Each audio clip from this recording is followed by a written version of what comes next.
وأما من أوتي كتابه بشماله فيقول يا ليتني لم أوت كتابيا ولم أدر ما حسابيا يا ليتها كانت القاضية ما أغنى عني مالية هلك عني سلطانية.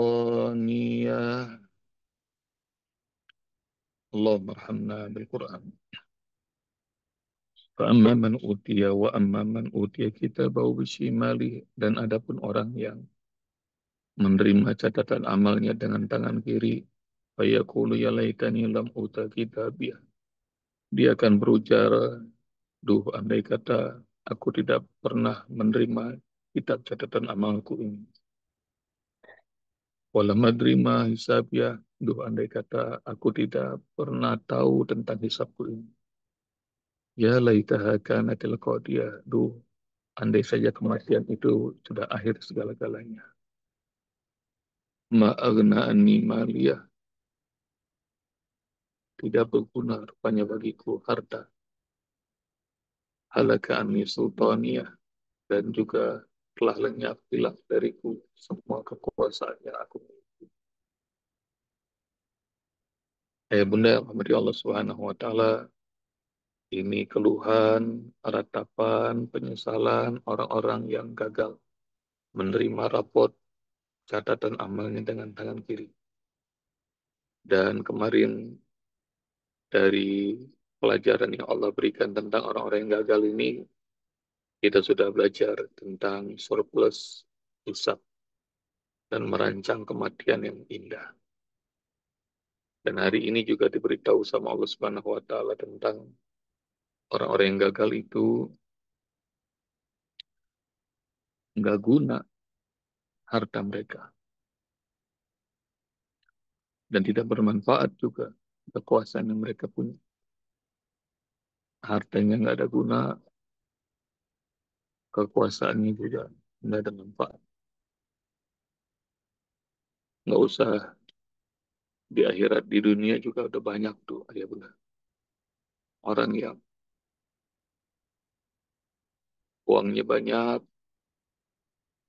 beli kasur yang mahal sampai ratusan juta, mungkin miliaran, tapi nggak bisa beli tidur. Ada nggak tuh? Banyak.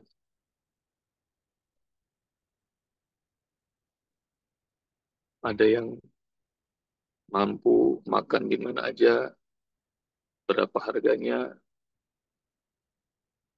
tapi nggak bisa beri kenikmatan makan. Harta rupanya nggak guna. Namun ada orang yang makannya dari remah-remah aja, kelihatannya nikmat, seperti video-video yang beredar saudara-saudara kita di Gaza. Masya Allah, mereka makanan dari remah-remah aja. Mereka kumpul. Semoga Allah tolong saudara-saudara kita di Gaza.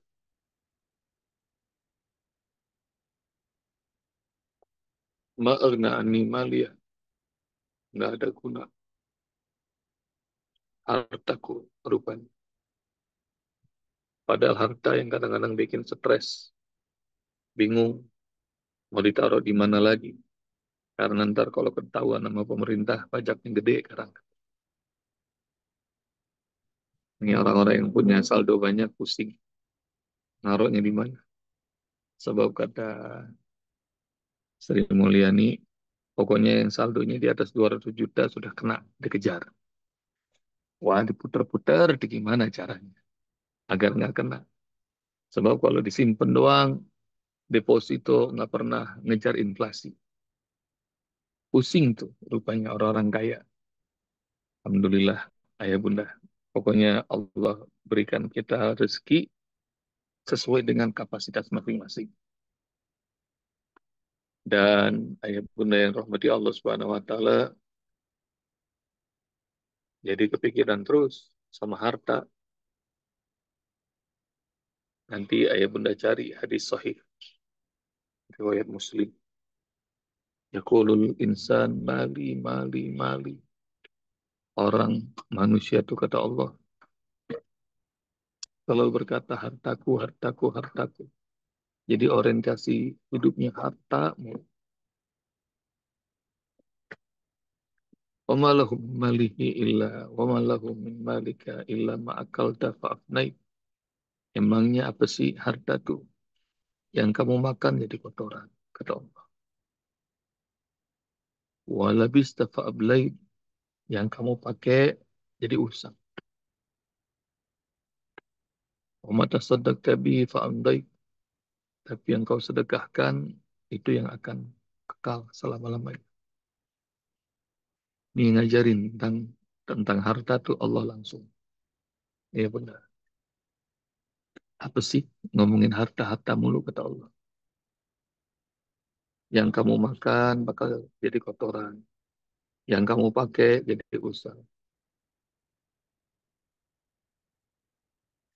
Dan yang kau sedekahkan itu yang akan kekal selama-lamanya. Ya bunda ntar cari, renungin tuh. Agar jangan orientasi hidup kita salah. Harta, harta terus. Karena harta juga nggak bakal dibawa sampai akhirat.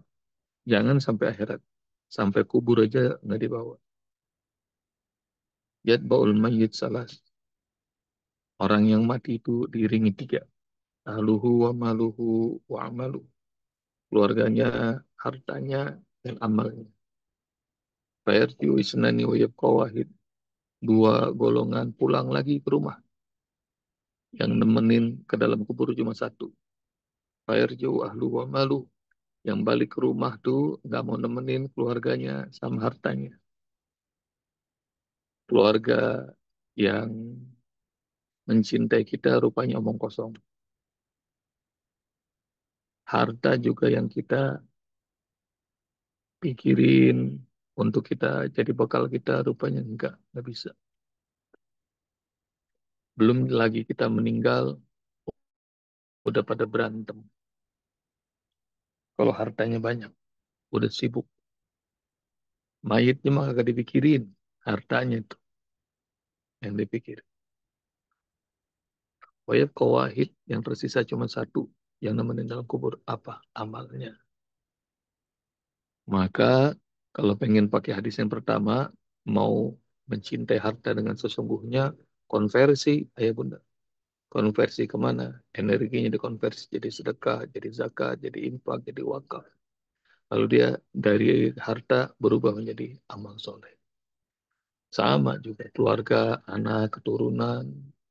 Kalau pengen mereka semuanya nemenin dalam kubur, konversi. Konversi dengan cara apa? Ubah jadi amal soleh. Ajarkan mereka mengenal Allah, mengenal Rasul. Ajarkan mereka melakukan iman dan amal soleh. Maka begitu kita meninggal, anak kita, cucu kita, pasangan kita, kalau mereka ibadah, mereka doa, pahalanya nyampe ke kita. Seperti doanya Nuh. Tadi udah dibaca bareng-bareng. Robbi firli wali walidayya wali man dakhala baitiya mu'minan walil mu'minina wal mu'minat wala tazidiz zalimina illa tabara. Nuh mendoakan dirinya dan kedua orang tuanya. Mendoakan seluruh orang-orang beriman. Oh, kalau punya anak keturunan Nabi, keren banget tuh. Solehnya udah nggak keturunan. Tapi sayang Nabi kan udah nggak ada lagi. Nah, punya anak keturunan apa kira-kira? Solihin, solihat, ulama, alim. Nah, itu pasti bisa. Jadi, kalau mau hartanya nggak hilang, nah caranya itu dikasih tahu sama Allah langsung.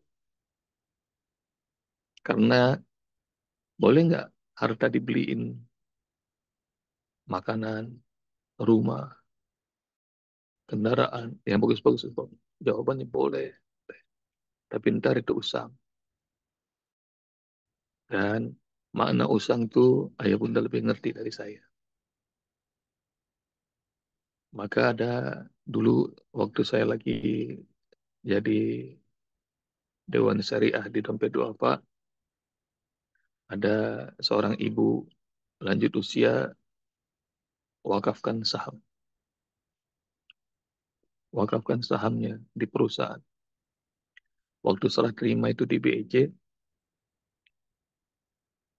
dan kemudian ditanya oleh kami, kenapa ibu sekarang mewakafkan saham? Apa alasannya? Oh, rupanya dari dulu saya berpikiran to have, pengen memiliki ini, pengen memiliki itu segala macam. Tapi rupanya saya baru ngerti kalau memiliki dunia itu biayanya mahal.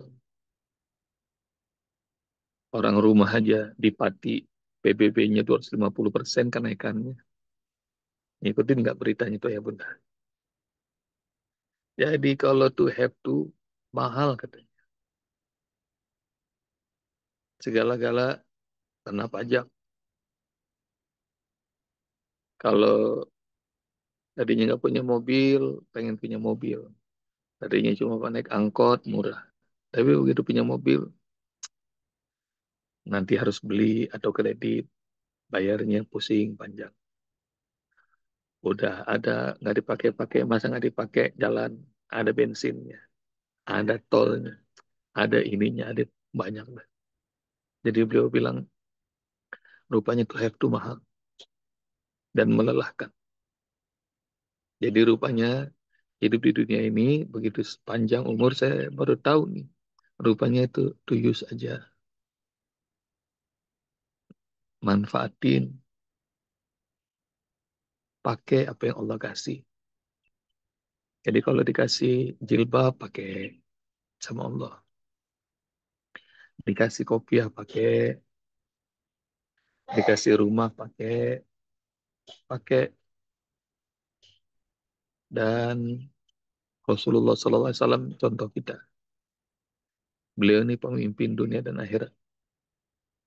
Kira-kira Rasulullah SAW pantas nggak tinggal di istana, ya bunda? Pantas nggak Rasulullah tinggal di istana? Ya pantas banget. Orang penguasa negara, banyak raja-raja, presiden-presiden, istananya gede-gede. Tapi lihat, kalau kalian haji umroh, lihat bagaimana kita kalau berziarah ke makam Rasulullah. Makamnya Rasul, Abu Bakar dan Umar itu rumahnya Rasul, rumahnya Aisyah. Yang luasnya cuma segitu doang, ya bunda.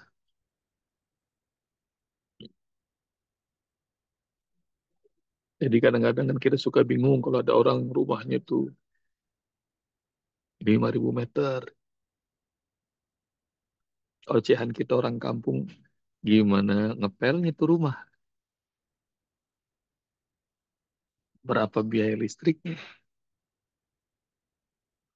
Dan Rasulullah SAW ngasih tahu sama kita bahwa hidup di dunia ini ya tuyus, gunakan, manfaatkan. Nggak usah ngoyo ngejar, ngumpulin harta, rupanya nggak nyampe juga. Nggak nyampe juga. Kalaupun kalian punya cita-cita pengen punya harta yang banyak, nah bunda, niatkan untuk sedekah, niatkan untuk zakat, niatkan untuk wakaf, niatkan untuk kemuliaan agama Allah. Itu yang harta yang berguna, harta yang berguna. Tapi kalau buat kita cukuplah seadanya. Karena makin bertambah usia, makan juga makin dikit. Benar nggak bunda? Ayah, makin bertambah usia, tidur juga makin dikit. Jadi, dah ma'agna anni maliyah. Siapa aja ya bunda yang orang kehilangan hartanya, nggak ada guna. Salah satunya Abu Lahab. surat Tabat. Nah, udah Allah beritahukan.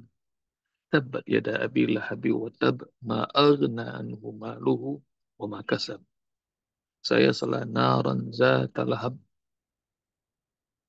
Celaka kedua tangan Abu Lahab dan celaka. Ma aghna anhu maluhu wa ma kasab. Hartanya dan usaha-usahanya nggak ada yang berguna untuk dirinya, kata Allah. Dan kebanyakan orang yang sibuk ngejar harta, ngejar dunia, kadang-kadang banyak yang dikorbankan.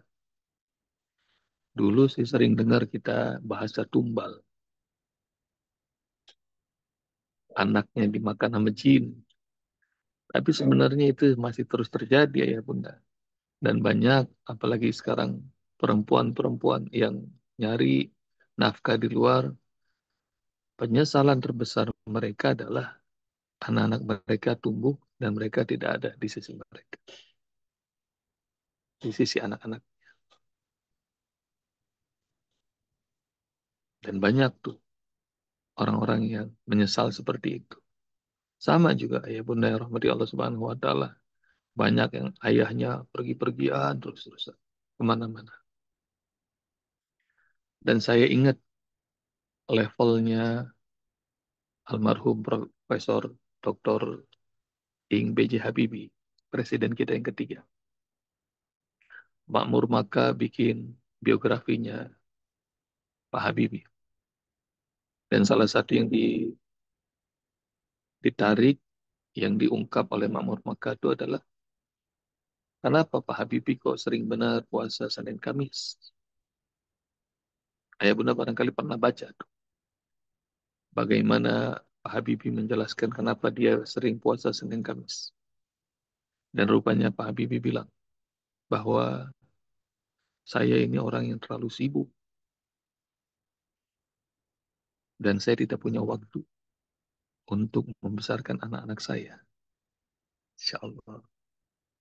Dan puasa Senin Kamis itu diniatkan untuk menjadi amal soleh sekaligus kafarat penebus. Karena waktu yang amat sedikit bersama anak-anak. Jadi ayah bunda rahmati Allah Subhanahu wa taala selalu jadi tumbal tuh. Kalau ada yang dikejar dari dunia ini, ada yang dikalahkan. Dan harta tuh nggak ada guna. Kalau kita diperbudak sama harta. Tapi kalau orang-orang yang dikasih harta banyak sama Allah, terus dia rajin infak, sedekah, maka wajib iri. Nah ini saya kasih hadisnya sama ayah bunda. Mungkin sudah pernah dibahas. La hasada illa fisnatain, kata Rasulullah. Nggak boleh hasut, nggak boleh iri, kecuali pada dua golongan. Yang pertama, rajulun atahullahul Quran. Yang pertama yang kalian harus iri adalah orang yang Allah kasih Al-Quran. Fayakumu bihi ana al-lail wa ana an-nahar. Dan dia mengamalkan Al-Quran itu sepanjang malam, sepanjang siang. Pagi, petang, siang, malam Quran. Iri itu sama orang kayak gitu, kata Rasulullah.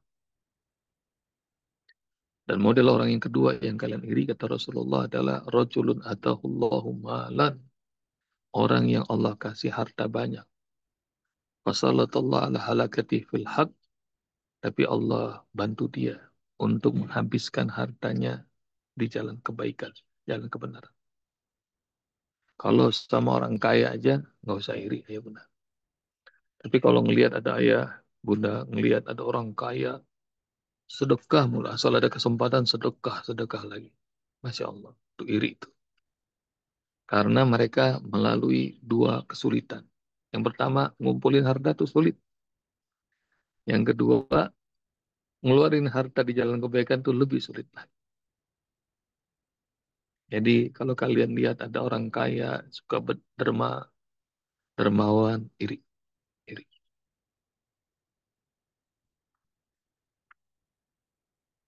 Dan mudah-mudahan dari tampang-tampangnya ayah bunda semuanya kayaknya bakal jadi orang kaya.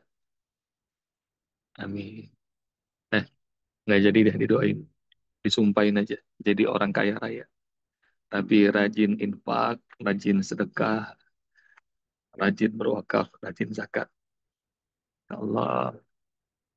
Ini kira-kira kalau dikasih harta 1 triliun masing-masing cukup nggak nih? Ayo bunda, nggak ada yang jawab kayaknya nih. Cukup Cukup, 1 triliun. banyak. Iya, alhamdulillah. Tapi banyak orang yang dikasih 1 triliun nggak cukup. Masih pengen jadi bupati, masih pengen jadi gubernur, masih pengen jadi presiden, nggak cukup, ayah bunda.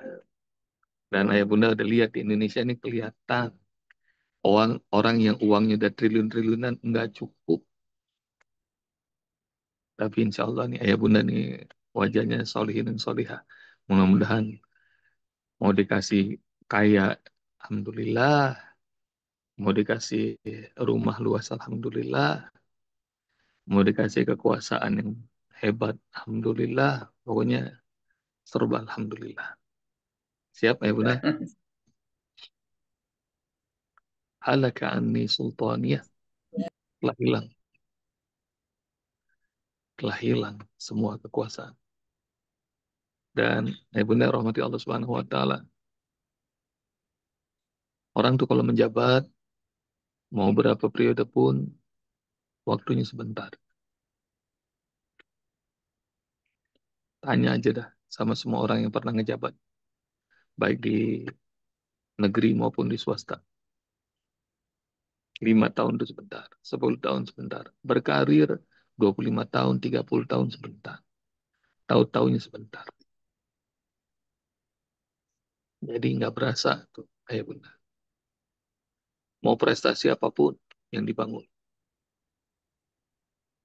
Nanti ayah bunda lihat dalam surat 44 Ad-Dukhan. Bagaimana Fir'aun itu membangun kam taraku min jannati wa zuru wa uyun wa zuru'i wa maqamin karim wa na'matin kanu fiha fakihin. Betapa banyak peninggalan-peninggalan Fir'aun itu.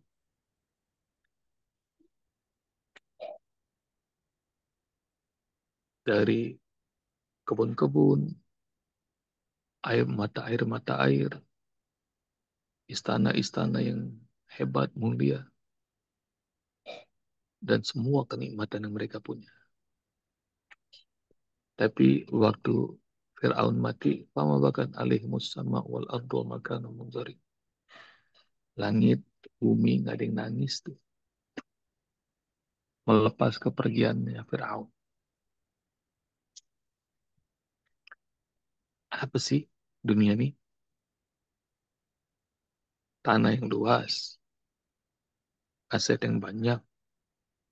Kayaknya kita dibanding Fir'aun nggak ada apa-apanya kali ya. Ya benar. Jauh. Tapi aset yang dimiliki sama Fir'aun semuanya enggak tuh, enggak ada guna. Itu yang disebut sama Allah halaka anni sultani.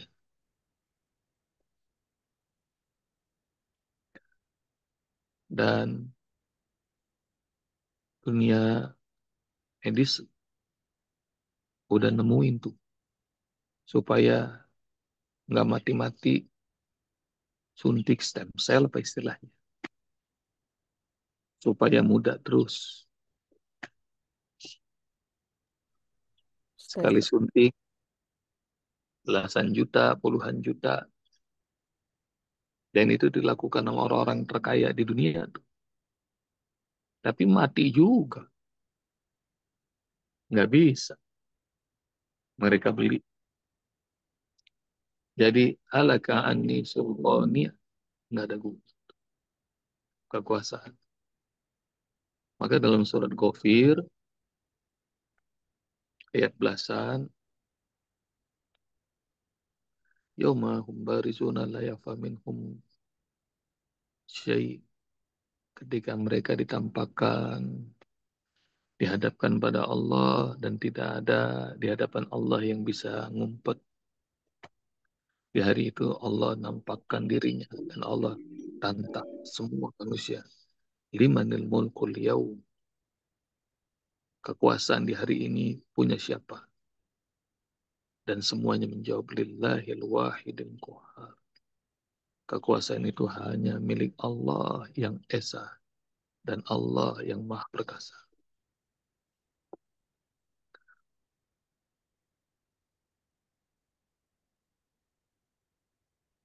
Jadi nggak ada yang abadi. Harta, kekuasaan nggak ada yang abadi. Saya sering, bunda, dampingin para pemimpin-pemimpin yang pensiun, yang post power syndrome. Apakah mereka pejabat, apakah mereka jenderal, atau apakah para penguasa, tapi yang sudah nggak ngejabat. Dan kebanyakan mereka ngomong, tuh, kalau saja waktu saya aktif, saya bisa melakukan amal soleh, ya sebab itu.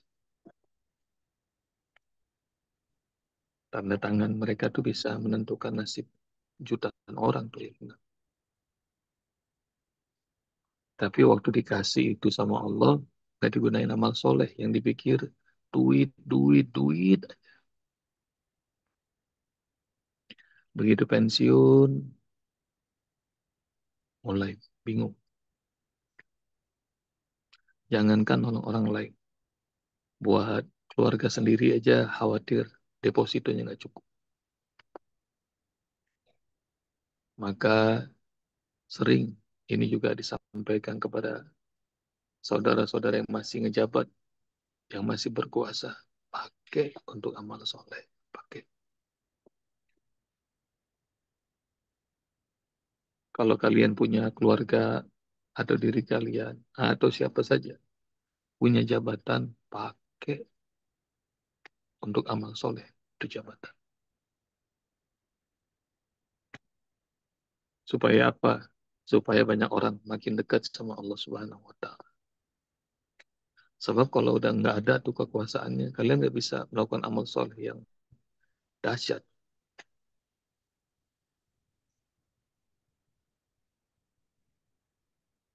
Kalau seorang pemimpin levelnya lurah, camat, bupati, gubernur, presiden, raja, sholat subuh di masjid aja, bunda. Insya Allah masjid di seluruh negeri makmur. Saya ulang nih, simple aja, nggak usah pakai dana tangan kalian. Kalau presiden, raja, sholat subuh di masjid aja, masjid makmur. Tapi banyak pemimpin yang lebih senang begadang sih. Menerima tamu malam-malam sih. Karena kan lumayan usbop setorannya ntar jam 2 malam datangnya. Dan saya berkali-kali itu begitu bunda. Saya diundang oleh banyak bupati, banyak gubernur ke daerah-daerah. Tidur di rumah dinas. Ustaz kalau udah capek istirahat aja Ustaz, kata pemimpin daerah ini. Saya masuk kamar lah. Tapi saya bangun jam 2, jam 3 masih ada tamu itu. Bunda. Dan kalian lebih ngerti dari saya urusan begini. Ya bunda. Nah, jadi sholat subuh itu susah. Kalau kalian jadi pemimpin, sholat subuh aja di masjid. Seluruh masjid makmur. Kalau kalian jadi pemimpin, sekolahin anak-anak yang yatim dua pak, jadi kalian bakal nuai. Dan seorang wakif, dulunya penguasa Jambi, ini ayah bunda yang di Jambi tahu. Ini ayah angkat saya. Beliau yang wakafkan tanah untuk kauni di Jambi. Kami memanggilnya Datuk Talib. Beliau mantan bupati. Waktu cucunya nikah di Jakarta, Usbab hadir ya? Ya, saya hadir. Dan di samping beliau ada pengusaha Cina, kaya raya. Beliau panggil saya dan kemudian beliau kenalkan. Ini Usbab, kenalin. Beliau anak angkat saya. Waktu Datuk Talib itu menjabat jadi bupati di Jambi, Bunda rahmati Allah Subhanahu wa taala. Ini ada anak Cina, pinter segala macam, pengen sekolah, disponsorin, dibiayain sama Datuk Talib ke ITB.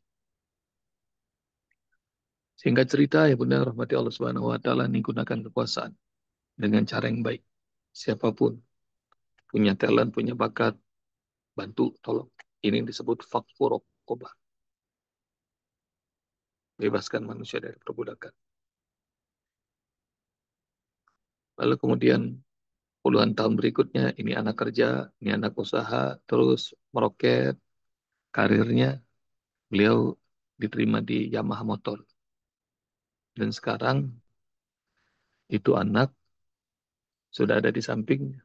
Dan usianya sudah tua, sudah 60 tahunan itu anak. Yang di sekolah namanya Datu Talib. Dan anak itu sekarang jadi orang nomor satu di Yamaha Motor. Jadi presiden direktur Yamaha Indonesia.